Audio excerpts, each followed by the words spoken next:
करके सवाल खड़े कर रहे हैं, इस पे सवाल खड़े कर रहे हैं। देश विरोधी ताकतों के दबाव में राहुल गांधी और इंडी गठबंधन लोकतंत्र को बदनाम कर रहा है। उन्होंने पहले देश को बदनाम किया, चुनाव आयोग को बदनाम किया, उन्हें तो सुप्रीम कोर्ट को भी बदनाम किया, उन्होंने कैग को बदनाम किया, सेना के सम्मान के साथ खिलवाड़ किया, सेना के शौर्य पर सवाल खड़े किए। वो लोकतंत्र की धज्जियां उड़ा रहे हैं, वो संवैधानिक संस्थाओं की मर्यादाओं के साथ खिलवाड़ कर रहे हैं, वो अराजकता फैलाना चाहते हैं। राहुल गांधी बार बार झूठ बोल रहे हैं, ऑपरेशन सिंदूर पर झूठ बोला, और जब सेना ने सारे तथ्य सामने रखे तो उनकी बोलती बंद हो गई।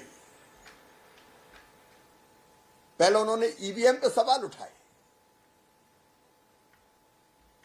कि ईवीएम के कारण वो चुनाव हारते हैं। सबूत मांगे तो सबूत दिए नहीं, और बाद में सुप्रीम कोर्ट ने फटकार लगाई तो रणछोड़ दास हो गए। अब ईवीएम छोड़ दिया, अब एसआईआर पर आ गए, अब वोटर लिस्ट को बदनाम कर रहे हैं। मैं राहुल गांधी जी से और कांग्रेस के नेताओं से, इंडी गठबंधन से पूछना चाहता हूं, क्या कर्नाटक में कांग्रेस वोटर लिस्ट की गड़बड़ियों के कारण जीती? क्या तेलंगाना में कांग्रेस चुनाव आयोग की गलतियों के कारण जीती?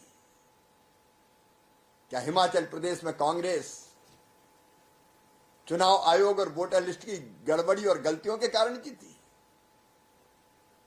क्या डीएमके गठबंधन तमिलनाडु में वोटर लिस्ट की गड़बड़ियों के कारण जीता? क्या झारखंड में इंडी गठबंधन हेमंत सोरेन की सरकार वोटर लिस्ट की गड़बड़ियों के कारण बनी?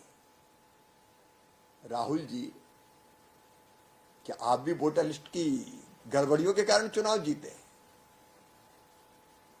क्या प्रियंका जी भी वोटर लिस्ट की गड़बड़ियों के कारण चुनाव जीती है? क्या अखिलेश यादव जी भी वोटर लिस्ट की गड़बड़ियों के कारण जीते?